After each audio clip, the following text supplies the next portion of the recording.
नमस्कार दोस्तों, मैं हूं सीमा बोरा। दोस्तों, आज हम आपको अस्थमा यानी दमा की समस्या को दूर करने वाले कुछ लाभकारी अभ्यास बताएंगे।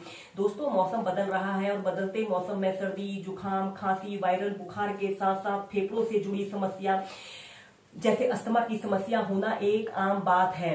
दोस्तों, अस्थमा श्वसन तंत्र से जुड़ी एक बीमारी है जिसमें व्यक्ति को सांस लेने में कठिनाई होती है। अस्थमा होने पर व्यक्ति के सांस नलियों में सूजन आ जाती है, जिसके कारण व्यक्ति का श्वसन मार्ग सिकुड़ जाता है। इस श्वसन मार्ग के सिकुड़न के चलते व्यक्ति को सीने में दर्द की समस्या और सांस लेने में कठिनाई होती है और खांसते समय खरखराहट की आवाज होती है। इसमें हमारे सीने में कसाव, सांस फूलना या जिसे दम फूलना भी कहा जाता है, जैसी समस्या उत्पन्न हो जाती है। इस समस्या को दूर करने के लिए सबसे पहले हम सूक्ष्म अभ्यासों को प्रैक्टिस करेंगे। इसे करने के लिए आपने पद्मासन, सुखासन, किसी भी आरामदायक आसन पर आपने ऐसे बैठ जाना है। इसमें सबसे पहले अभ्यास को करने के लिए आपने अपने दोनों हाथों को कंधों के समानांतर ऐसे सीधे कर लेना है और फिर आपने मुट्ठी बांधनी है, अंगूठा अंदर की तरफ रहेगा और श्वास छोड़ते हुए अपने दोनों मुट्ठियों को ऐसे खोलना है। ऐसे ही इस अभ्यास को आप 8 से 10 बार प्रैक्टिस कीजिए। फिर इसके बाद आपने अपने दोनों हाथों को ऐसे ऊपर की तरफ कर लेना है, हथेलियां ऊपर की तरफ रहेंगी। श्वास भरते हुए अपने दोनों हाथों को ऐसे अपने कंधों के पास रखना है, श्वास छोड़ते हुए आगे।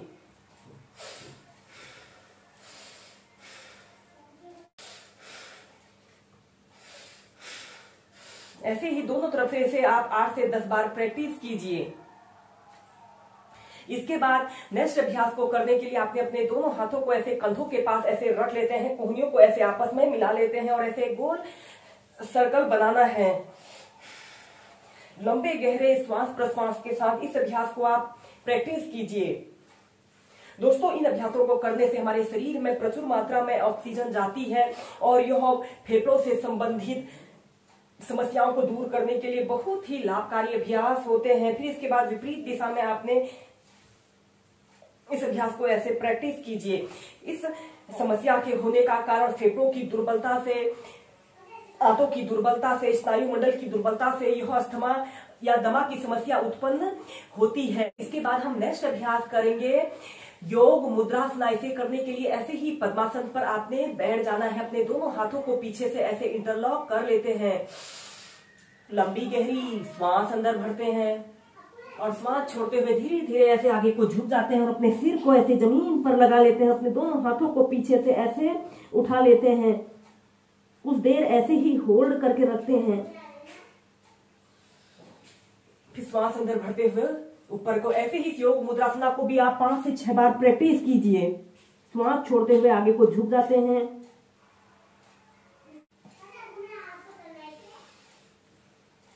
दोस्तों, इसके बाद हम करेंगे पश्चिमोत्तानासना। इसे करने के लिए आपने ऐसे ही स्टार पोज में ऐसे बैठ जाते हैं। अपने दोनों हाथों को श्वास भरते हुए ऐसे ऊपर उठाते हैं, श्वास छोड़ते हुए ऐसे आगे को झुक जाते हैं और अपने सिर को ऐसे अपने घुटने पर लगाने का प्रयत्न कीजिए। इस पश्चिमोत्तानासन को करने से अस्थमा की समस्या से निजात पाया जा सकता है। श्वास अंदर भरते हुए ऐसे प्राइमरी स्टेज में आते हैं। इसके बाद हम करेंगे उपविष्ट कोणासना। इसे करने के लिए आपने अपने दोनों पैरों को ऐसे अपनी फ्लेक्सिबिलिटी और स्ट्रेंथ के अनुसार आप जितना फैला सकते हैं ऐसे पूरा फैला लेते हैं और अपने दोनों हाथों को ऐसे अपने पीठ के पीछे से भी ऐसे रख सकते हैं या फिर अपने दोनों हाथों को ऐसे श्वास अंदर भरते हुए ऐसे ऊपर उठाते हैं और सांस छोड़ते हुए ऐसे अपने सिर को ऐसे घुटने पर लगाने का प्रयत्न करते हैं। श्वास अंदर भरते हुए सेंटर में आते हैं, श्वास छोड़ते हुए, श्वास भरते हुए ऊपर, श्वास छोड़ते हुए नीचे। ऐसे ही से मध्यम गति से आप 8 से 10 बार दोनों साइड से प्रैक्टिस कीजिए। फिर इसके बाद आपने धीरे धीरे ऐसे आगे को झुक जाना है और अपनी ठोड़ी को ऐसे जमीन पर स्पर्श करने की कोशिश करते हैं। श्वास अंदर भरते हुए ऊपर।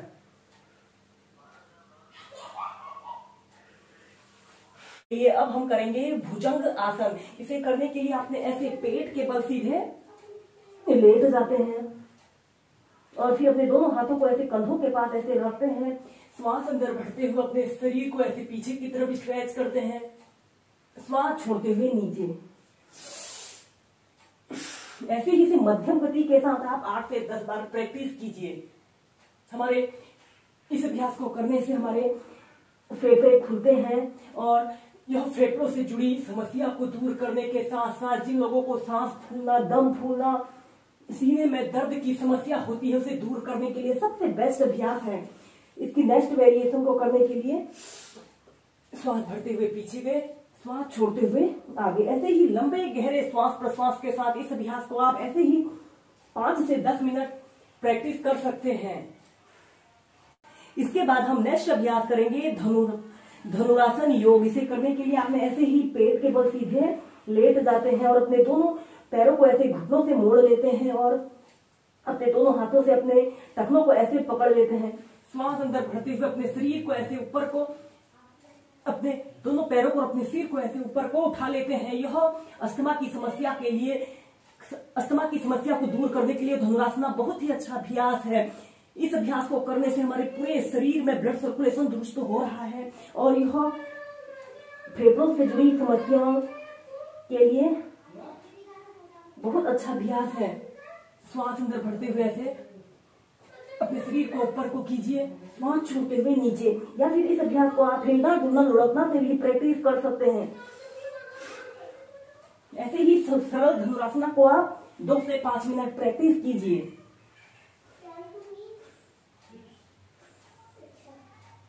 फिर धीरे धीरे ऐसे प्राइमरी स्टेज में आ जाते हैं। चाइल्ड पोज में रिलैक्स कर रहे हैं।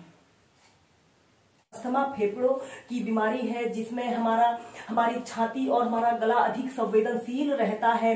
इस रोग में मरीज धूल, धुआं, वातावरणीय प्रदूषण या अधिक ठंड को बर्दाश्त नहीं कर सकता है।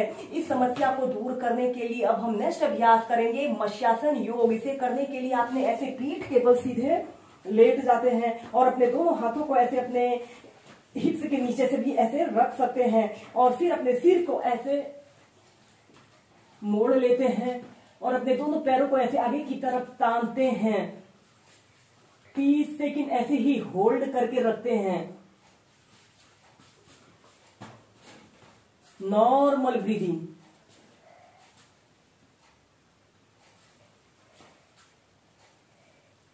फिर धीरे धीरे नीचे।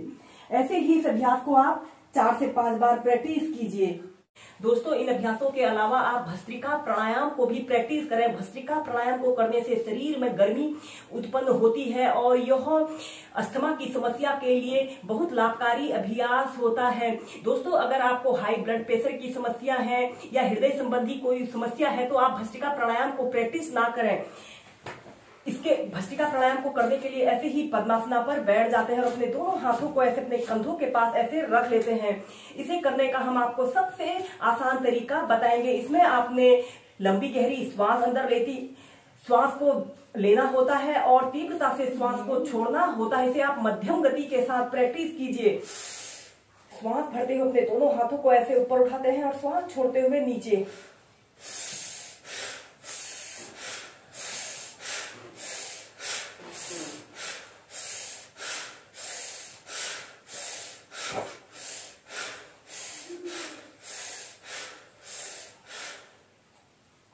ऐसे ही इस भस्त्रिका प्राणायाम को आप 2 से 5 मिनट मध्यम गति के साथ प्रैक्टिस कीजिए। इसके अलावा कपालभाति प्राणायाम, अनुलोम विलोम प्राणायाम को भी अपनी दिनचर्या में शामिल कीजिए।